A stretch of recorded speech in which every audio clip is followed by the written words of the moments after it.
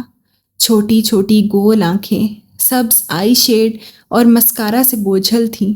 پکوڑا سی ناک میں موٹی سی لونگ، پھیلا ہوا دہانہ، پتلے ہونٹ جو گہری میرون لپسٹک سے لپے ہوئے تھے، گالوں پر غازہ، ماتھے پر سٹیکر والی بندیا، درمیان میں مانگ نکال کر سلیقے سے جمائے بال اور ان پر رکھا گوٹے کناری سے سجا سرخ دوپٹہ۔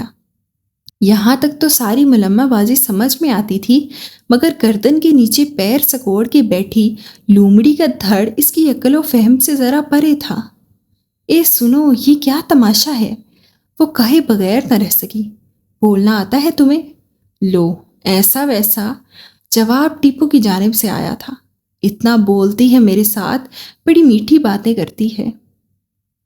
تو بتاؤ، یہ کیا چکر ہے؟ نیچے لومڑی، اوپر نہ مرد نہ عورت۔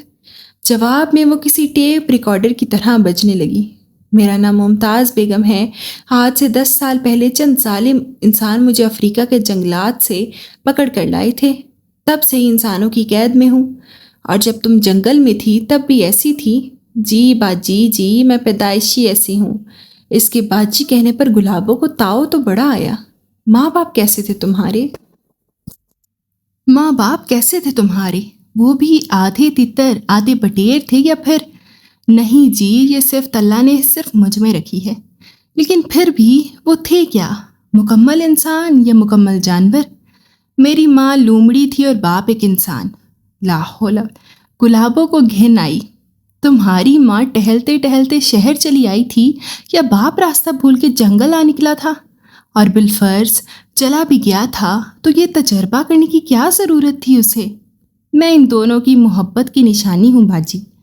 تمہارے ماں باپ کی شادی کیسے ہوئی تھی ممتاز بیگم؟ نکاح پڑھایا تھا مولوی صاحب نے یا پھیرے لیے تھے اگنی کے؟ اسے سوال پر سوال کرتے دیکھ کر ٹیپو کے دل میں بھی تجسس پیدا ہوا، ورنہ اس سے پہلے وہ ممتاز بیگم کے جلوے دیکھ دیکھ کر ہی جی بہلا لیا کرتا تھا۔ ان پہ در پہ سوالوں سے موٹی توند والا کالا سیاہ رکھوالا جذبز ہو رہا تھا۔ نہیں میری جان، لپسٹک سے لپے ہونٹ مسکرائے۔ اس طرز تخاطب پر گلابوں نے ابرو اچکائے۔ جنگل میں کیسا نکاح اور کیسے پھیرے؟ اچھا تو تم ناجائز اولاد ہو؟ وہ دور کی کوڑی لایا۔ یہ کیا باتیں شروع کر دی ہیں تم لوگوں نے؟ ممتاز بیگم ادھر بیکار کے سوال جواب کرنے نہیں بیٹھی۔ 50 روپے کی ٹکٹ میں اتنی دیر ہی سر نہیں کھا سکتے تم اس کا۔ نکلو اب۔ مگر وہ رکھوالے کی ناگوار بڑبڑاہٹ کو خاطر میں نہ لاتے ہوئے تخیل کے سہارے سین تخلیق کر رہا تھا۔ اوہو، اب سمجھا۔ تمہاری ماں تو بڑا گڑبڑائی ہوگی اس شخص کے آگے کہ نہ کرو مجھ پر اتنا اتیاچار، تمہارے باپ کی نشانی میرے پیٹ میں ہے۔ گلابوں کی ہنسی چھوٹ گئی۔ مگر وہ کیسے کہے گی؟ آدھی انسان آدھی لومڑی تو یہ ہے، اس کی ماں تو پوری کی پوری لومڑی تھی، وہ کیسے باتیں کرتی ہوگی؟ ارے ہاں، تم کتنی عقل والی ہو، مجھے تو خیال ہی نہیں آیا۔ اچھا یہ بتاؤ، شہر آنے کے بعد تمہیں اپنا باپ ملا؟ وہ تو اس سوال کا جواب شاید اسے کبھی رٹایا ہی نہیں گیا تھا۔ کیسی باتیں کر رہی ہو، یہ تو ناجائز اولاد ہے۔ ناجائز اولاد تو بیچاری۔ وہ سر ہلانے لگا۔ ڈراموں میں دیکھا نہیں کبھی؟ ایسی اولاد کو باپ اپنا مانتے ہی نہیں، اور مجھے تو لگتا ہے اس کی ماں کا بلاತ್کار ہوا تھا، ہے نا؟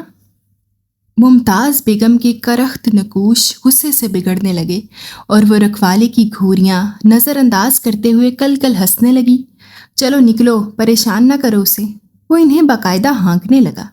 لیکن میں اپنی پیاری ممتاز بیگم کے پاس گھنٹہ گھنٹہ بیٹھتا ہوں، اس سے احتجاج کیا۔ اتنی بک بک بھی تو نہیں کرتے تھے۔ چلو جاؤ، شاباش، آرام کرنے دو اسے۔ آرام ہی تو کر رہی ہے، بیٹھی ہوئی ہے مزے سے۔ اس کا مطلب ہے اس طرح بیٹھ بیٹھ کے تھک گئی ہوگی بیچاری۔ گلابوں نے تصحیح کی۔ اب اسے ٹہلنا ہوگا، ایک جگہ بیٹھے بیٹھے بھی تو ٹانگیں اکڑ جاتی ہیں۔ تو ممتاز بیگم، تم ہمارے سامنے ہی ٹہل لو، اس میں کیسی شرم؟ ہاں، میں خود سیر کرا کے لاؤں گا تمہیں۔ وہ بھی مچل گیا۔ نہیں، ممتاز بیگم خیمے سے باہر نہیں جاتی، رکھوالا درشتی سے بولا۔ او ہاں، پردے دار خاتون ہے، اس نے طنز کیا، پھر ایک اور سوال داغا۔ اچھا یہ بتاؤ ممتاز بیگم، یہ سر پر دوپٹہ لینا تم نے یہاں آ کر سیکھا ہے یا جنگل میں بھی ایسی تمیز والی بیوی تھی؟ وہ میں یہاں آ کر۔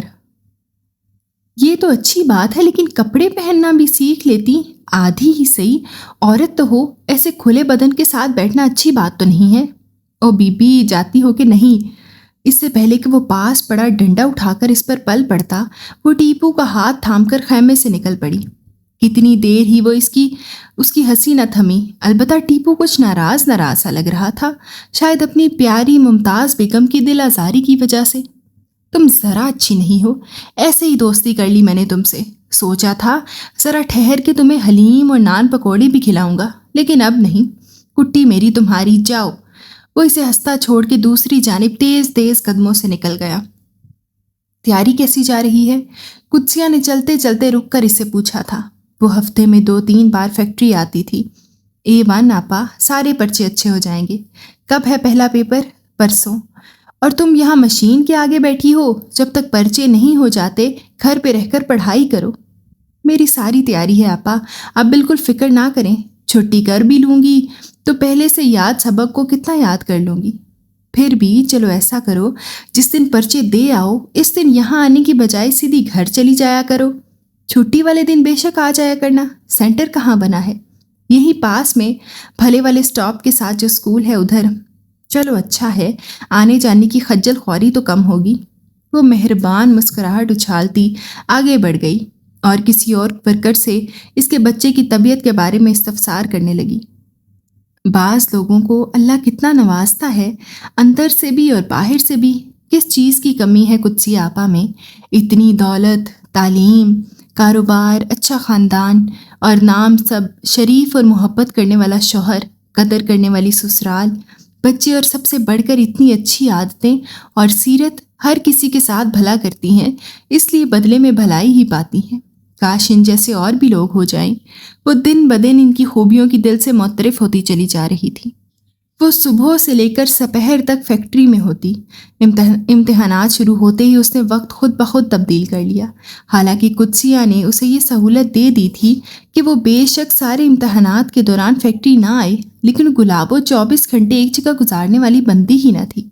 پیر ہمہ وقت گردش میں رہتے تو دھڑکنیں بھی اعتدال میں رہتی تھی۔ بے شک قدسیہ کے بڑے سے گھر کا ماحول بے حد پرسکون تھا اور وہ صدا سے ترسی ہوئی ایسے ماحول کو، لیکن سارا دن گھر میں گزارنے کا تصور بھی خاصا خوش کن نہ تھا۔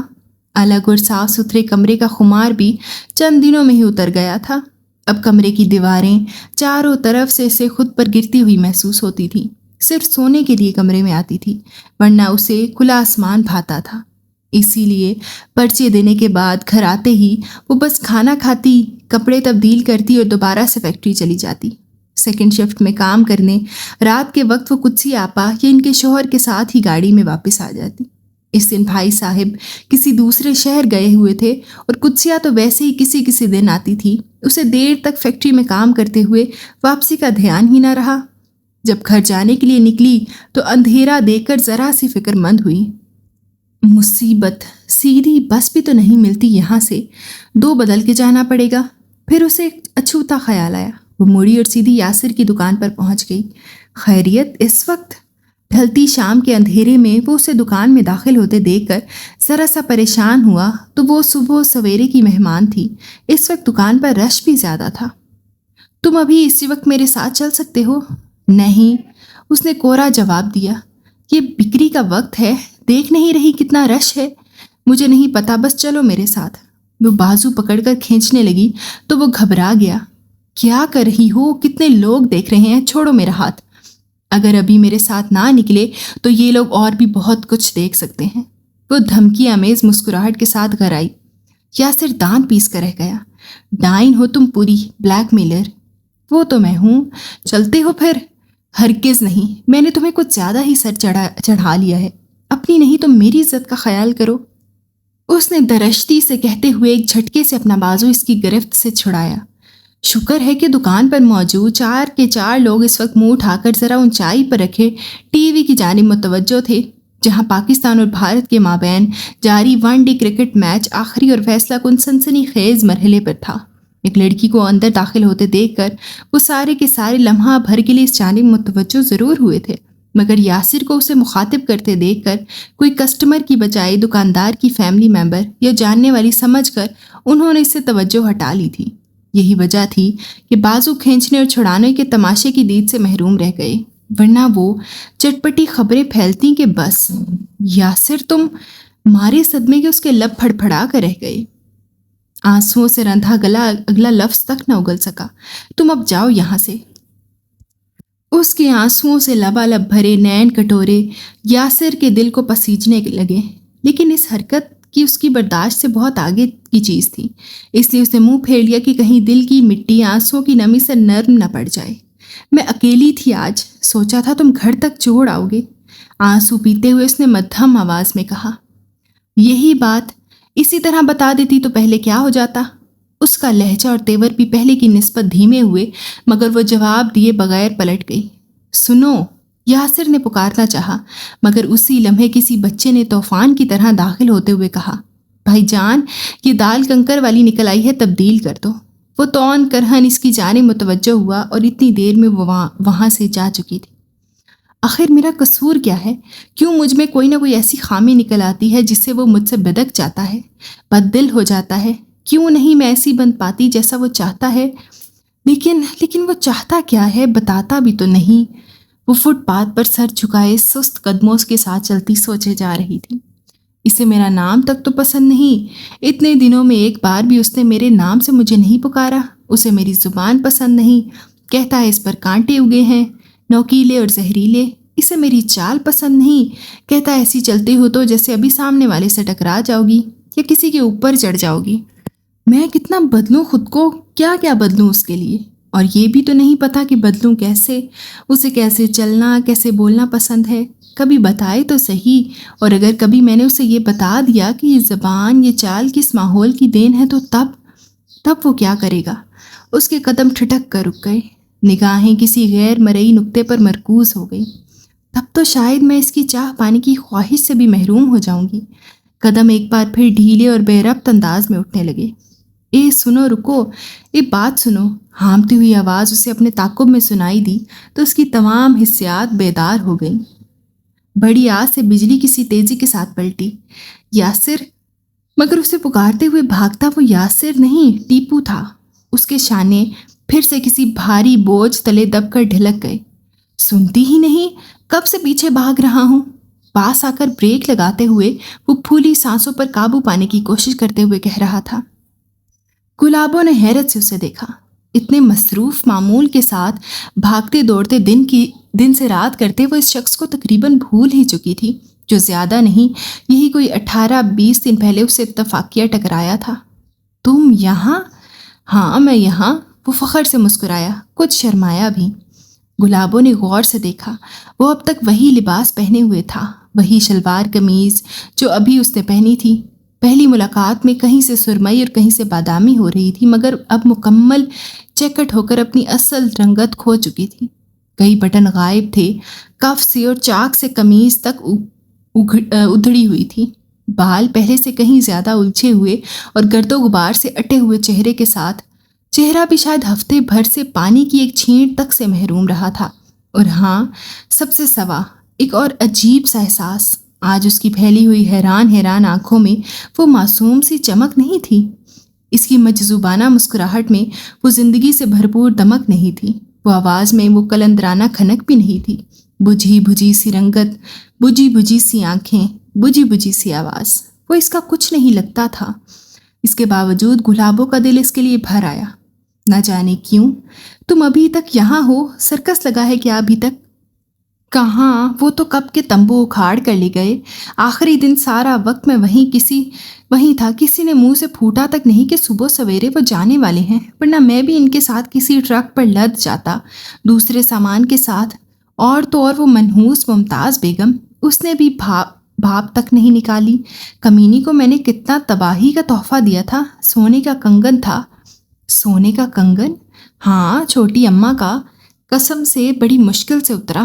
چھوٹی اماں بھی تو اللہ معاف کرے کھا کھا کے پھٹنے والی ہو رہی ہے، کلائی نہیں قسم سے صوفے کا پائندان لگتی ہے، صابن لگا لگا کر اتارا تھا۔ پھر وہ ہنسنے لگا، تھکی ماندی سی ہنسی، جیسے بڑے دقت کے ساتھ ہنسنے کا شغل کر رہا ہو۔ صبح اٹھ کے دیکھتی ہوگی یہ رات کو میرے ہاتھ کون دھو گیا صابن سے، جھاگوں جھاگ ہو رہے ہیں مزے۔ جھاگ پہ تو بعد میں نظر گئی ہوگی، پہلے اس نے اپنے کنگن نہ ڈھونڈے ہوں گے۔ کتنی بری بات ہے، تم اپنی اماں کے کنگن چرا کے اس ہجڑے کو دے آئے، اس فراڈ کو۔ میرے پاس تو اور پیسے بھی نہیں تھے ٹکٹ لے کر ان کے پیچھے چلا جاؤں۔ پیسے ختم ہو گئے؟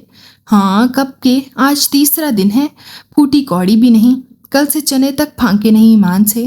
اوہ، تو تم بھوکے ہو کل سے۔ گلابوں کی سمجھ میں اس کی تھکی تھکی اور بجھی بجھی ہنسی اور بوجھل آواز کے راز اتر گئے۔ چلو میرے ساتھ، میں دلاتی ہوں۔ وہ اس کا ہاتھ تھام کے مڑی۔ ٹکٹ؟ اس نے پیلے پیلے دانت نکال کر خوشی ظاہر کی۔ نہیں، کھانا چلو، ابھی سرکس کے پیچھے جانے کا بھوت سوار ہے تمہارے سر پر۔ بڑے روب سے بڑی ڈانٹ پر وہ مؤدب سا ہو کر اس کے پیچھے سر جھکا کے چلنے لگا۔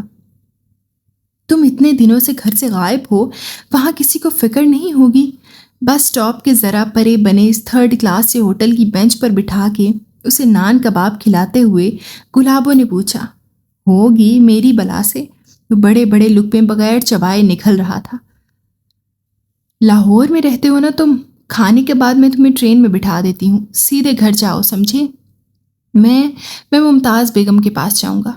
پھر وہی رٹ، تمہارے سونے کے لیے کنگن لینے کے بعد وہ بات نہیں آنے والی، اسی لیے تو میں چپ چاپ نکلی تھی کہ کہیں تمہارے گھر والے واپس نہ لینے آ جائیں۔ بھول جاؤ اسے، کبھی تمہارے کبھی دوبارہ تمہارے متھے بھی لگی یا لگا تو تمہیں پہچانے گی بھی نہیں۔ لو ایسے ہی میں نے تو اتنے ڈھیر سارے گہنے دیے ہیں اسے، مگر بیاہ کے بعد۔ گلابوں نے سر ہتھیلی پر گرا لیا۔ چلو چھٹی بیاہ، تمہیں اور کوئی نہیں ملا بیاہ کرنے کے لیے؟ یہی ہجڑا رہ گیا تھا کیا؟ پتہ ہے جب میں نے پہلی بار ممتاز بیگم کو دیکھا تھا اور گھر آ کے بتایا تھا تو وہ جو تائی اماں ہے نا، بڑا منہ بنا کے بولی تھی جا کے بیاہ کر لے اپنی اس ممتاز بیگم سے، اور ویسے تو تائی اماں کی ہر بات زہر لگتی ہے مجھے، زہر۔ مگر یہ بات کھٹ سے دل میں بیٹھ گئی۔ میں نے بھی منہ پہ ہاتھ پھیر کے کہا کہ تائی اماں دیکھ لینا، ایک نہ ایک دن ممتاز بیگم کو اپنی دلہن بنا کے اس گھر میں لاؤں گا۔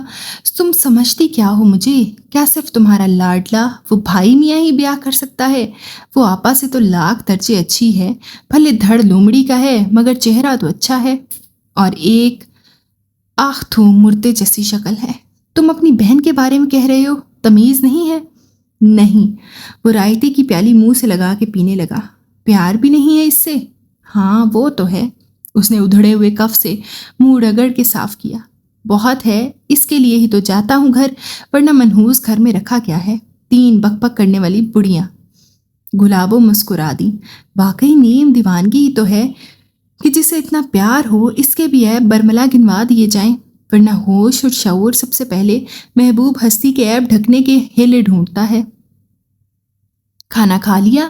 اب ایک کام کی بات سنو، یہ جو تمہاری ممتاز بیگم ہے نا، وہ آگے جھک کر بڑی تفصیل سے اس کی شعبدہ باز کی اصلیت کو سے آگاہ کرنے لگی۔